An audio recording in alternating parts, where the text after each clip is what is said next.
जेहलम की city housing society के एक घर से 18 साला घरेलू मुलाजमा की तशद्दुद-ज़दा लाश बरामद। ये अफसोसनाक वाक़या जेहलम की सिटी हाउसिंग सोसाइटी में पेश आया, जहां एक 18 साला घरेलू मुलाजमा की तशद्दुद-ज़दा लाश एक घर से मिली है।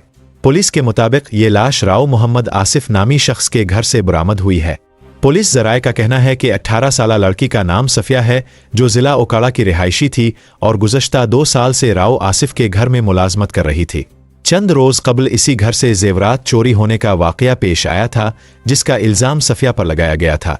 पुलिस के मुताबिक लड़की के जिस्म पर तशद्दुद के वाज़े निशानात मौजूद हैं, ख़ास तौर पर इसके पाँव के अंगूठों पर निशानात पाए गए हैं, जबकि इसका जिस्म जर्दी माइल और अकड़ा हुआ था।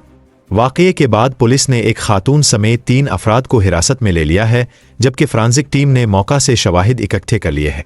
थाना काला गुजरा पुलिस ने 18 साला लड़की की लाश को तहवील में लेकर पोस्टमार्टम के लिए डिस्ट्रिक्ट हेड क्वार्टर अस्पताल जेहलम मुंतकिल कर दिया है।